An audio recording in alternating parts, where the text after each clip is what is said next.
Hello, you wonderful people. Welcome to another episode of MCU Rewatch. If you're unaware what this is, it's basically me going back and rewatching movies from the Marvel Cinematic Universe. And in this episode, I'm going back and rewatch Ant-Man and the Wasp. Do note that this isn't just going to be containing Ant-Man and the Wasp spoilers, so if you haven't seen Ant-Man and the Wasp in general, don't watch this. But also, it is going to tie into some Endgame spoilers, just because obviously at this point in time, Endgame has already come out and everything. So I'm just going to tie a lot of stuff of what we find out in this movie tied into what we know about Endgame. It's kind of interesting to say that, considering the fact is that obviously, because the whole point of this movie is the fact is that it is supposed to be an isolated movie. Obviously, the ending isn't tied to Endgame, and obviously everything with the quantum realm is kind of built up to kind of explain more. Or it's kind of interesting, like, because they drop stuff here and there, kind of explaining like the quantum realm even more, and just you actually get to showcase it a little bit more. But obviously, it's like, it's still kind of its own thing. Like, I feel like everything that's in this movie is more so set up for like a potential Ant-Man, you know, and the Wasp, or Ant-Man 3, but obviously maybe an Ant-Man and the Wasp 2, like whatever they plan on kind of naming that. Cause I'm also interested too, because like there's always been the note of like maybe they'll go back and make like a, you know, Ant-Man and the Wasp movies about like Hank Pym and maybe Janet. But to be fair, like where the MCU stands right now, I don't see them kind of going backwards anymore. Like at least for what they've said so far, it seems like everything MCU going forward is going to be future stuff. I mean, there might be stuff tied into the past. Well, that's kind of hard to say considering like the Black Widow situation and most likely the Eternals, however that ends up playing out. But nevertheless, that's a whole tangent on its own. Let me just kind of break down, you know, like, how do I feel about the movies? Having rewatched it, I still really like it. I think a lot of the humor in the movie still holds up in its own. Just the conversations, Luis on the truth serum, and I love that being a bit. It's just like, oh, now it sounds like the truth serum. It's not truth serum. It makes you very suggestive. Now it sounds like truth serum. It looked like a duck and quacked like a duck. It's truth serum, you know. So there's still that bit. I'm wondering, is that ever going to circle back around? Just even the guy at the end of the minute, I guess I did make True Serum. I kind of feel like that might be something. Maybe it's just supposed to be a gag in this movie, but I kind of feel like, oh, that could be something. You see, kind of winked at, nodded to, or maybe even used at some point in the future. I don't know. It'd be kind of interesting. I still like a lot of the showcase of like, the fact is that obviously like the whole Ant-Man aspect getting bigger and smaller obviously is I think I talked about this in my original discussion of just how it's still like, I keep using that word a lot when associated with Marvel movies, but it's marvelous just how they end up utilizing it like more and more in this movie, and I like that because it's also interesting too because I didn't really think about it too much. Like there's only a handful of scenes with some of the smaller bugs being small. Most of the scenes in this have them being big. So I just think that's kind of interesting. I wonder is there ever going to be a case where they get like, because obviously they're like human size in this. I wonder is there ever going to be an instance where they get like giant man size or not. I'm curious. Like I said, still love a lot of the action scenes and just like the car chase scenes and just like making things big and small. And just like, once again, it's just like Ant-Man and Wasp have a very unique way of fighting. It's kind of like Spider-Man. Like Spider-Man has like certain movements like no one else in the MCU fights like Spider-Man. Like no one fights like Ant-Man and Wasp. Like they have a very unique fighting stance. I mean, even hers, because like she can, like Wasp can shrink and grow, but also like she has the wings, so even her fighting style is very different from Scott's. Plus, she's also a lot more well-trained at fighting than he is, you know, so. Having rewatched this, I also kind of feel even worse for Scott, because obviously he's getting dragged into this whole situation with Hank and Hope. I mean, they even bring it up as like, you owe us. It's like, well, yeah, I know I do. I kind of screwed up with the whole Germany situation, which there's even reference to that in Endgame of just like, oh, it's like, oh, you're calling him Cap now. And I remember making note of that. Just the fact is that she was calling him Cap, like, it's like, we got this, Cap, and she looks at, Scott and they kind of like smile and laugh about it a little bit, but I get, you know, that's the more like direct connection and stuff like that. Some people wanted you know, her to potentially say more about it in Endgame, like it seems like, oh, or like at least Scott being like, oh, it felt good, didn't it? But they did say it. But the look to me was enough to be like, okay, yeah, she knows how cool it is to just be like, yeah, we got it, Cap. I just, you know, so. Because once again, I still feel bad because like out of anyone in the MCU, it seems like they're making, well, to be fair, it's like we have like 3 potential people kind of in that lane of like, oh, kind of screw up idiots. It's Scott and Star-Lord. You might want to add Peter Parker to that. I don't know. I mean, he's a teenager, so you might want to cut him a little slack in that regard, but it definitely Star-Lord and Scott. It's kind of interesting. You would almost want them to meet, like Scott and the ex-cons, you know, Luis and the boys meeting the Guardians, because it's like a bunch of idiots meeting a bunch of idiots. I just think that'd be, I don't know if that ever happened beyond this point, but I just think about that, and I just think that'd be kind of interesting group to me.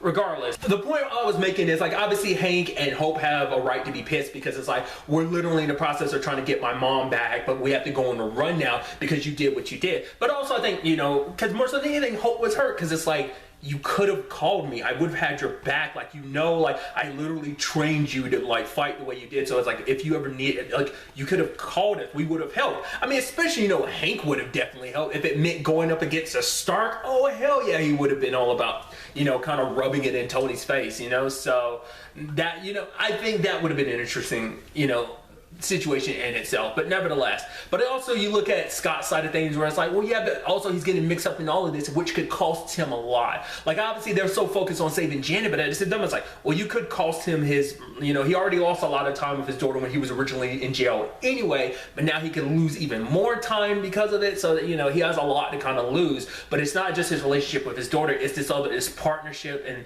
you know, he has with Hope, and this friendship he has with Hank, this kind of mentor, you know. So there is a lot on the line for him in this movie, but he is a screw up. I mean, yes, he screwed up in certain ways, but it's just because he's caught between, like, trying to balance, like, keeping his life and trying to avoid jail time, but also helping them when it comes to the whole, like, getting you know, Janet back. So I just think that's kind of neat.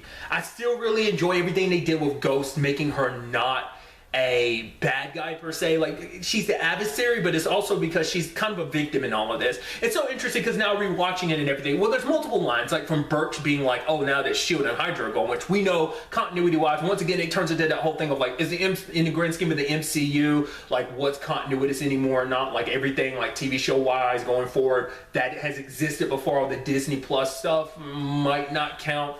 That's a whole thing, but obviously you would think Agents of S.H.I.E.L.D. count because it's the closest tie to the MCU than any other, like, TV show, you know, that takes place in the universe. Like, the fact is they make reference, I guess because, like, obviously S.H.I.E.L.D. is a lot scaled back at the time because this is 2018, so I think it would still be considered 2018, but once again, like, the movies aren't exactly in the same year 100% as the movies sometimes, regardless. So this is probably, I mean, like, timeline wise, around this time is season 5 it came out. I don't know if season 5 was still ongoing by the time this movie came out. It might have been done, because I know, like, near end of season 5 was, like, around the time of Infinity War, so I do know that. So obviously, like, you know, because I'm about to say, because we do know in season 5 we find out that there are some Hydra people still. I mean, they're not the full-blown organization that they once were, but they're still there, just like S.H.I.E.L.D. I guess they kind of scaled back from the public eye, definitely even more so now that S.H.I.E.L.D. has, but obviously that's because, like, Agents of S.H.I.E.L.D. is kind of going its own route in the most recent season compared to the, you know, grand scheme of the MCU where it is after Endgame. Obviously that's like a tangent all in its own, but the fact is, it's like, oh, she was used as a soldier to steal stuff and kill people. I'm curious, was that S.H.I.E.L.D. or was that, like, Hydra within S.H.I.E.L.D.? You know, there's a big distinction there, but at the same time, that's come up before. It's like, how at this point in time, how can you tell what's S.H.I.E.L.D. and what's Hydra when they've been so integrated for so long without so many people knowing? So it begs the question, you know. So but like I said, I mean, which is also interesting, just because I've referenced it referenced it before, because, you know, the actress who plays Ava, Hannah John Kamen, it's common. I think I always mispronounce her last name. It's interesting because, like, obviously at this time of me recording this, because I don't know when this is eventually going to go up, but at the time of recording this, Killjoy's the final season that's ongoing, so it's just kind of like neat to kind of see her. It's like, it's Dutch on screen. That's awesome. Regardless. The big question I still have at the end of all of this is, like, what about her and Bill? Did they get snapped or not? Because the thing is, at the end, you know, I'm kind of bouncing on her around, so I do apologize, but, like, she was supposed to be, they were getting more energy from the quantum realm to heal her, because I guess, like, her body's in a state where it constantly needs it. And we actually think about it in the grand scheme of things, like, we know Endgame, the snap didn't get reverted until, like, 5 years later, so that could have potentially been 5 years where she was on her own without Bill. That might have pushed her to kind of go more a villainous route. Maybe not. You would hope not, because let's not forget, well, it depends on Hawkeye, because let's not forget, like, Hawkeye was running around as Ronin and he was killing bad people. I don't, like I said, she probably kept to her own. Maybe her and Bill were together, but it's like, maybe, like, without, you know, continuous energy from the quantum realm, maybe her powers start kicking back in and she starts losing control. That's a question I have wondering too, like, is she completely cured of her powers? Because her powers are a byproduct of the whole thing. Like, it might be a thing of she's constantly in flux because, you know, of everything. So the question then becomes like, what Janet does to her, does that completely fix her, or was it a situation where it just made her more stable so she can still use her powers, but she can become more unstable if she doesn't constantly get enough? Maybe they were going to gather that energy to just purely give to her, or maybe it was meant to be a thing of like, okay, we're going to take this energy, study it, and find a way to kind of replicate it so we can continuously give it to her. I'm curious. The fact is that they needed to get the energy makes me think like Janet probably gave like every bit of juice she had from the quantum realm there. So I guess there's no like once you've kind of left the quantum realm, like you're kind of there basking in it, like you kind of absorb it, like whatever reserves you use up when you're back in this realm, like the normal world, like I guess once you've used it up, there's no getting it back until you go back into the quantum realm. Because that's what, well, I guess because they didn't want to take the chance that she goes in and gets lost. It's like Scott has definitely come back on his own, so I guess that, I mean, plus they're there to help and everything, so it's a lot more control. But that's what you would think you would send in, but I guess in the grand scheme of things, it was necessary for Scott to go in, considering everything that kind of ends up happening. It's kind of, you know, because it's also interesting too, because let's not forget, literally at the same time, like Scott's dealing with his whole situation of like, oh, I'm under house arrest, and he gets free. Let's not forget Clint is in house arrest too, and like that ends up being the whole beginning of Endgame. But regardless, I mean, now still having rewatched it, I am so curious, like, who did get snapped? Because of the whole Cassie situation, I'm assuming like, you know, her mom and her mom's SO, like the cop dude, I'm still believing they got snapped because Cassie was by herself. Like, if they were there, I feel like they would have made a moment of like, oh, Cassie and them coming out to meet him. So she probably had to live on her own for the 5 years. It's like, who was she with that entire time begs the question. Like, I'm sure that's something we won't get answered until like Ant-Man. I mean, that's a big question too. Like, the blip is still something that's only been tackled for a few minutes in Far From Home.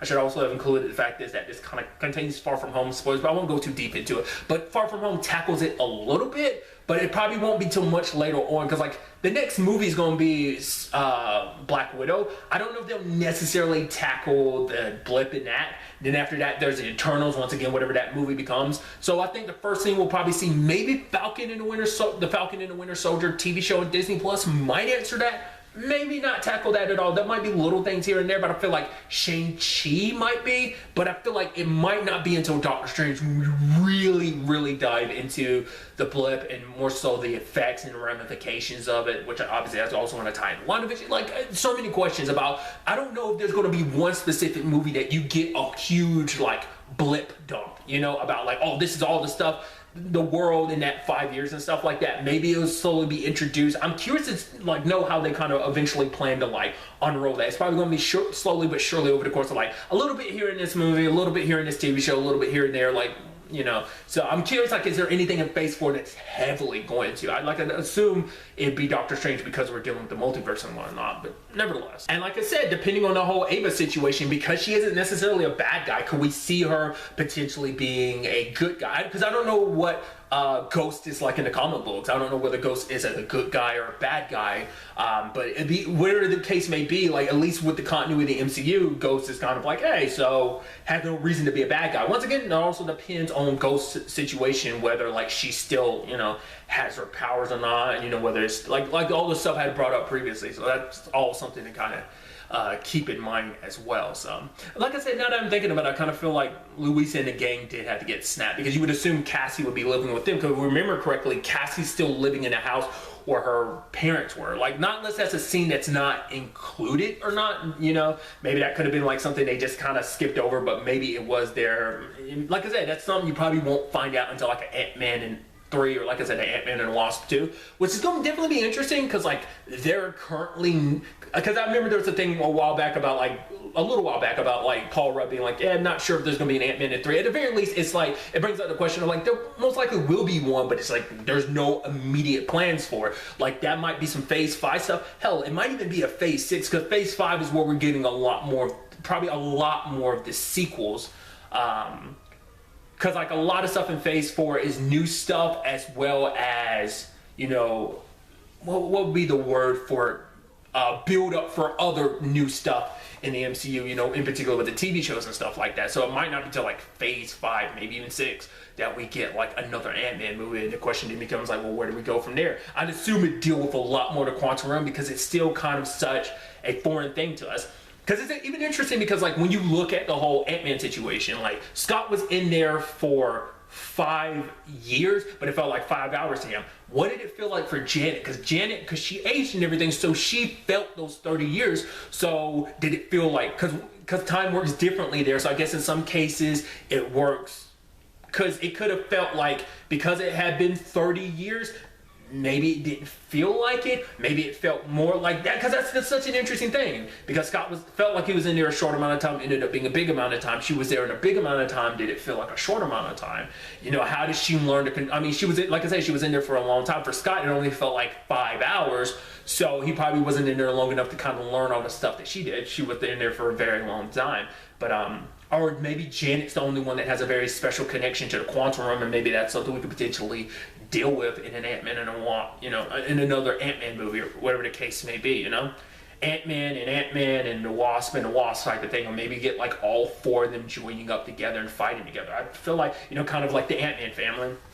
It's also interesting to do because of Endgame, because it's something I talked about with the original discussion about the movie. Is like Cassie's whole point of like, you know, you need a partner. And it's like, oh, you weren't talking about Hope. Who were you thinking of? She's like, me. And she's like, don't laugh. I could be a good partner. But the fact is, she's older now. She's only like 15, but still, like, she's old enough where it's kind of like we might see Hope kind of training her to kind of, you know, be a new partner. Maybe it'd be like Ant-Man, Wasp, and whatever like his daughter's name is. Because I feel like I vaguely remember, doesn't she become a hero in the comic books?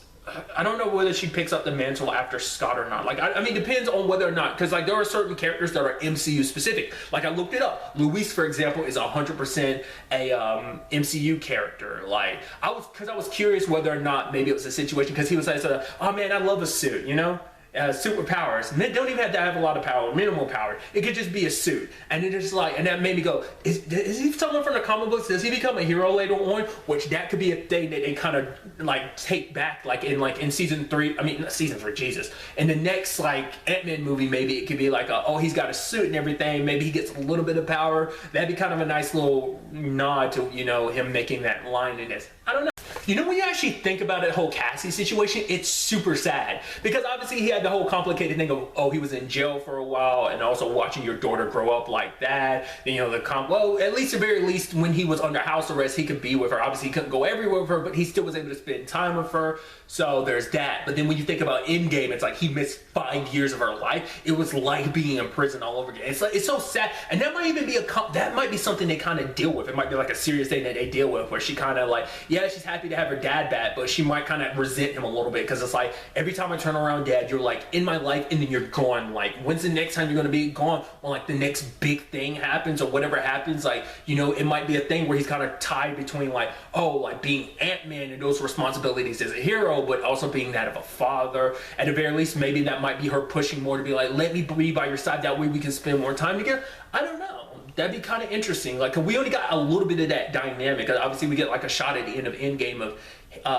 Scott, Hope, and Cassie, but like, you know, I'm very interested to kind of dive in. We get a little bit, because I actually forgot we got a little bit of that dynamic when they're like watching the movie together at the end, but there's also like what that means now that Cassie's older and everything.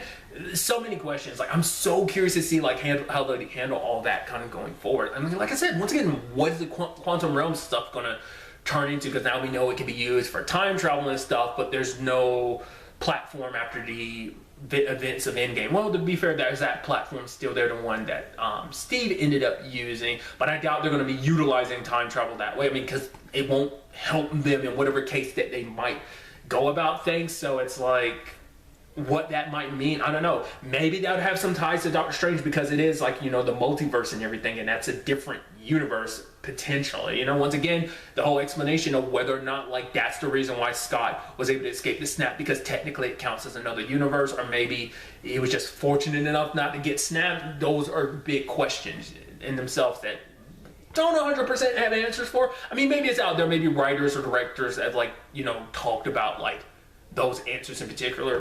And another small thing I'm wondering too is, what's the next Luis scene going to be like? Because I forgot, like, I want to say it was like Collider Heroes had said this a while back of how they wanted, not Collider Heroes, it was, jeez, Hyper Heroes. Was it them? I don't remember. Someone had said like they want like Luis to kind of recap the MCU in some shape or form. That might be something we get like in the next Ant-Man movie, being like, yo, it's crazy, 5 years skip, blah blah blah, this and that, all the craziness. Because I'm so curious, like that's something I'm looking forward to. What's like the next Luis conversation? Because in this, it was about like everything Scott and Hope had been through, like their relationship and whatnot. You know, it's like, you know, in his perspective on everything, which also shows you just how insightful Luis really is. We only got one in this movie. I mean, technically we got two, technically three, because he kept getting interrupted, but like at least he did it multiple times in one, if I remember correctly. So I'm just curious like what it would be like in the third one, if, you know. It'd probably be like the Luis moment of Luis moments, you know. So I'm also curious, like obviously, like, you know, probably after the 5 years, they're probably picking up with the whole ex-con business, you know, what's business like after. I mean, obviously we're dealing with a world where like everyone's kind of readjusting to being back and stuff like that. I mean, hell, what if they were still running the business while Scott was going? That'd be an interesting conversation in itself, because it's like, oh, we work in security. Yeah, because the world kind of went a little crazy because, you know, half the population disappeared out of nowhere and there was no coming back for like 5 years. So maybe that'll play a role in it. Just kind of started thinking about that. So I think really that's all I wanted to talk about. That's some of the stuff that was kind of on the top of my head upon like rewatching it. So obviously next up will be Captain Marvel. But really that's all I'm going to talk about. Till next time we meet, be happy, be safe, we'll let your force and enjoy it. Good day and goodbye.